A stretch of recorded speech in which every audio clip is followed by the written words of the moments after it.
Hello, welcome to Factiva Learning, and today we are going to discuss the most important questions of Math 1 and the exam is tomorrow. मैं सबसे पहले ये बता दूं कि मैं ये सबसे पहले सारे क्वेश्चंस बताने वाला हूं उनके लिए जो सबसे ज़्यादा मार्क्स गेन करना चाहते हैं, जो कि अच्छे से अच्छे मार्क्स गेन करना चाहते हैं, उनके लिए जिन्होंने अभी तक कुछ ना कुछ तो पढ़ ही रखा है। और एंड में मैं उनके लिए बताऊंगा जिन्होंने अभी तक कुछ भी नहीं पढ़ा है, स्टार्ट भी नहीं किया है, वो कैसे अच्छे मार्क्स टारगेट कर सकते हैं और अपना एग्जाम पास कर सकते हैं। तो सबसे पहले स्टार्ट करते हैं, यूनिट नंबर 1 से स्टार्ट करते हैं।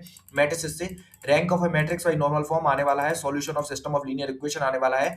बहुत बहुत ईजी है, बहुत ईजी है, ये करके जाने। ये तीन तो छोड़ने ही नहीं है किसी भी तरीके से, एक दो तीन, तीन नहीं छोड़ने हैं किसी भी तरीके से, तीन करके ही जाने हैं। ठीक है, इनवर्स ये भी इजी है। ठीक है, अगर आइगन वैल्यू आइगन वेक्टर्स भी छोड़ते हो तो चल जाता है, लेकिन मैं तो ये कहूंगा जिसको अच्छे मार्क्स गेन करने हैं वो पांचों क्वेश्चन करके जाने हैं उसको। ठीक है, पांचों क्वेश्चन करके जाने हैं। यूनिट नंबर 2 पे आते हैं, लेबनीज, टोटल, यूलर्स और कर्व ट्रेसिंग। ऑलर्स भी करके जाना है आपको, theorem for homogeneous function, curve tracing. ठीक है ना, पांचों करके चारों करके जाने हैं यूनिट नंबर 2 से। यूनिट नंबर 3 की तरफ बढ़ते हैं तो ए बी सी तीनों, जैकोबियंस, लेग्रांज, टेलर करके जाने हैं तीनों। जिसको बहुत अच्छे मार्क्स चाहिए, टॉप करना है कम से कम, ठीक है ना, तो वो तीनों तो करके ही जाएगा। ठीक है, आगे बढ़ते हैं यूनिट नंबर 4 पे। मल्टीपल इंटीग्रेशन की बात करते हैं, beta gamma function, change of variable, C D करके जाना है। 7 नंबर में देखने को मिलेगा मेरे अकॉर्डिंग इन तीनों से, और 2 नंबर में देखने को मिलेगा बीटा एंड गामा फंक्शन से, और 7 नंबर में भी मिल सकता है मेरे अकॉर्डिंग। तो मतलब लेकिन देखने को मिलेंगे 100% है। ठीक है, वेक्टर कैलकुलस यूनिट नंबर 5 की बात करते हैं, छोड़ के नहीं जाना है, आपने पढ़ रखा है, बहुत अच्छी बात है। फिर भी वेक्टर डिफरेंशिएशन तो किसी भी कीमत पे नहीं छोड़ना है। ग्रीन्स थ्योरम, स्टोक्स थ्योरम नहीं छोड़ना है, देखने को मिलेगा। गॉस डाइवर्जेंस नहीं छोड़ना है, देखने को मिलेगा। ये अभी तक मैंने सारे क्वेश्चंस उनके लिए लिखे हुए हैं, ये क्वेश्चंस उनके लिए लिखे हुए हैं जिनको बहुत अच्छे मार्क्स चाहिए, जिनको टॉप करना है एग्जाम में, उनके लिए मैंने यही लिखा है। अब मैं बताने जा रहा हूं उनके लिए जिन्होंने अभी तक कुछ भी नहीं किया है, उनको पास करना है एग्जाम। उनको क्या करना है, सबसे पहले रैंक करके जाना है, छोड़ना नहीं है। B, solution of system linear equation करके जाना है, बहुत इजी है, बिल्कुल नहीं छोड़ना है। और मैं एक चीज बता दूं, जिन्होंने अभी तक कुछ नहीं पढ़ा है, सिर्फ 2 यूनिट पढ़नी है। 2 यूनिट पढ़नी है, लेकिन ऐसे पढ़नी है जैसे उनमें कुछ छूटना ही नहीं चाहिए। ठीक है ना, वो 2 यूनिट ऐसे पढ़नी है। और 2 यूनिट पढ़ के भी ना, मैं आपको बता दूं, पूरा हिसाब किताब बता देता हूँ कैसे कैसे क्या होने वाला है। देखो, सेक्शन बी में आपके 5 क्वेश्चन है, 3 क्वेश्चन करने होते हैं, उसमें 7-7 मार्क्स के आते हैं, 2 यूनिट करते हो। ठीक है, 7 और 7 कितने होते हैं, 14, 14 मार्क्स यहाँ से लेते हो। ठीक है, उसके बाद आगे बढ़ते हैं, सेक्शन सी में आते हैं। सेक्शन सी में आप करोगे 2 क्वेश्चन वहां से। ठीक है, तो 14 और 14 कितने हो जाते हैं आपके, 28 हो जाते हैं। ठीक है, 2 यूनिट से ही आप पास हो जाते हो, 21 पे पास होते हो। देखो 28 नंबर तो ऐसे आ गए। और 2-2 मार्क्स आप कहाँ से ले लोगे, 2-2 मार्क्स आप ले लोगे सेक्शन ए से, मतलब 4 मार्क्स तो मान लो आप वहां से ले लोगे।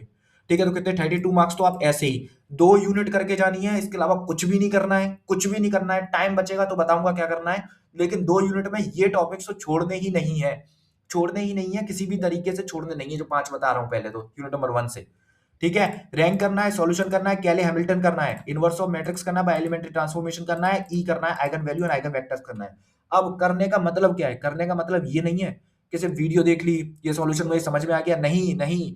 ये 5 क्वेश्चन आपको पेन चला के कॉपी पे करने हैं, पेन चला के कॉपी पे करने हैं, क्योंकि मुझे मालूम है वहां जाके क्या होता है। आप में से बहुत लोग जिनका बैक का पेपर है, वो लोग क्या करते हैं, वीडियो देख के चले जाते हैं, और बार बार एक ही प्रॉब्लम आ रही होगी उनके एग्जाम में कि जब वो आधा कर लेते हैं, आधा करने के बाद उनको समझ ही नहीं आता उनको आगे क्या करना है, उनको पता ही नहीं है फ्लो क्या है। ठीक है, उनको समझ ही नहीं आता क्या करना है क्या नहीं करना है, वो कैलकुलेशन में गलत कर जाते हैं। और मैथ ऐसा सब्जेक्ट है, अगर आप पूरी कैलकुलेशन सही करके जाते हो तो पूरे मार्क्स मिलते हैं। इसमें ऐसा नहीं होता कि 6.5 दे दिए या 6 दे दिए, 5 दे दिए, नहीं, पूरा सही तो 7। इसलिए बता रहा हूँ कि कैसे आप पूरे 32 मार्क्स ले सकते हो। ठीक है ना, कि ऐसे पूरे मिल जाएंगे आपको। तो छोड़ के नहीं जाना है, पेन चलाना है। अब कुछ घंटों की बात है, पेन चलाना है और सारी चीजें करनी है। 5 क्वेश्चन करने में समझना है और आराम से करना है। ठीक है, डिफरेंशियल कैलकुलस की बात करता हूं। देखो, टोटल डेरिवेटिव पहले करना है, फिर ऑलस थ्योरम करना है। ठीक है, और लेबनीज करके जाना है। ये छोड़ सकते हो, कोई प्रॉब्लम नहीं है, लेकिन 3 करके जाने हैं ये 3 तो करने ही है यूनिट नंबर 2 से, छोड़ने ही नहीं है। और यूनिट दो दो करने वाले ना, जो 2 करने वाले हैं, वो चौथा भी कर लेना, छोड़ना नहीं। और पेन चलाना है और कॉपी पे ही करना है, पेन चलाना है, कॉपी पे ही करना है। और देखना है मेरी मिस्टेक कहाँ हो रही है। ये 4 भाई कितने, 5 और 4 9, 9 ही क्वेश्चन करने हैं पास होने के लिए, 9 क्वेश्चन करने हैं। दोबारा से 1000 रुपए तो नहीं देना चाहते ना, जो देना चाहते हैं वो कर सकते हैं, वो छोड़ सकते हैं, कोई प्रॉब्लम नहीं है। लेकिन जो 2000 रुपए, 1000 रुपए जो दोबारा नहीं देना चाहते किटी को, वो उन्हें ये 5 क्वेश्चन यहाँ से और 4 क्वेश्चन यहाँ से करके ही जाने हैं, छोड़ना नहीं है। अब मैं बता देता हूँ यूनिट नंबर 3 से। अब जिसके पास टाइम बच गया है वो करेगा टेलर्स मैक्लॉरिन। ठीक है ना, एक बार जीरो वैल्यू डाल के करना होता है, एक बार 1 2 3 जो भी वैल्यू होती है वो करना होता है। ठीक है, टेलर करना है, जैकोबियन करना है। सबसे पहले टेलर, फिर जैकोबियन, फिर लैग्रांज। लैग्रांज करना है, इजी है। जैकोबियन का भी इजी है, मैट्रिक्स बनानी होती है, बहुत इजी है। ठीक है, तो यूनिट नंबर 3 से भी कर लेना है। तो सोचो, तुमने यहां से लिए टोटल 32 मार्क्स तुम ले चुके हो, मान के चलते 7 7 यहां से, मान के चलते 7 नंबर यहां से लिए, 7 नंबर यहां से लिए, क्योंकि दो दो क्वेश्चन होने वाले हैं। तो देखो, तुमने सेक्शन बी से था, सेक्शन बी से तुमने 14 मार्क्स ले लिए 2 यूनिट से। ठीक है, और अगर तुम 3 यूनिट करके गए तो 7 मार्क्स और ले लेते हैं, तो 21 मान लेता हूँ। ठीक है ना, तो सेक्शन बी से आपने 21 मार्क्स ले लिए। अब सेक्शन सी की तरफ आता हूँ। सेक्शन सी में भी आप 3 क्वेश्चन करोगे, तो 21 कितने होते हैं आपके? 42 मार्क्स होते हैं कि नहीं होते हैं? और 2 मार्क्स के आप मान के चलो, क्या नाम है, सेक्शन ए से ले लोगे 2 मार्क्स के। ठीक है, तो 6 मार्क्स वहां होते हैं, तो आपके 48 मार्क्स तो ऐसे ही बन गए। 48 मार्क्स तो ऐसे ही बन गए, छोड़ के नहीं जाना है, छोड़ के नहीं जाना है। 48 मार्क्स बहुत होते हैं, बहुत होते हैं, बहुत होते हैं। जो पास भी नहीं हो रहा ना, उसके लिए 48 मार्क्स बहुत होते हैं। और जिसने अभी तक कुछ भी नहीं किया है, उसके लिए पहले मैंने बता दिया, यूनिट नंबर 1, यूनिट नंबर 2 ही करनी है। उसके बाद यूनिट नंबर 3 की तरफ जाना है। आपको पास होना है। ठीक है, उसके बाद ज्यादा मार्क्स की बात करनी है। जो अभी तक पास भी नहीं हो पा रहे उनकी बात कर रहा हूँ। ठीक है, जो सब कुछ कर चुके हैं उनको यहाँ पे टारगेटेड देना है। ठीक है, यहाँ जो सब कुछ कर चुके हैं उन्हें सारी चीजें करके जानी, सारे क्वेश्चंस करके जाने। टोटल क्वेश्चंस की बात कर लेता हूँ, कितने हैं? 5 है। 5 और 4 9 है। 9 और 3 की बात कर लेता हूँ, तो 9 और 3 कितने होते हैं? 10 11 12, 12 होते हैं। ठीक है, 12 और 4 कितने होते हैं? 16 होते हैं। और 16 और 4 कितने होते हैं? 20 होते हैं। टोटल 20 क्वेश्चन करने हैं बस। टोटल 20 क्वेश्चन करने हैं। एक एक क्वेश्चन भी देखोगे तब भी हो जाएगा। लेकिन जिसने कुछ नहीं देखा है, ठीक है, जिसने कुछ नहीं देना है, कि जिसको पास होना है, जिनकी बैक लगी है, उनको मैंने बता दी यूनिट नंबर 3 से क्या करके जाना है। 3 यूनिट कर ले तब भी बहुत है, बहुत है, बहुत है, बहुत है। तो यहाँ पे आपके मैथ 1 के सारे मोस्ट इंपोर्टेंट क्वेश्चंस मैंने कवर करा दिए हैं। जिनका रेगुलर पेपर है उनके लिए भी, और जिनका बैक का पेपर है उनको कैसे पास होना है ये भी मैंने बता दिया है।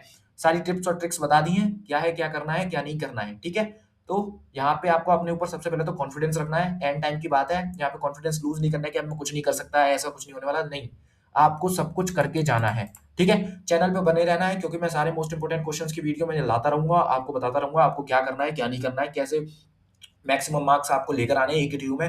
क्योंकि एकेटीयू यूनिवर्सिटी बहुत ही ज्यादा, मैं देखूँ, माइंड ब्लोइंग यूनिवर्सिटी है उसके लिए। ठीक है, so thank you for watching.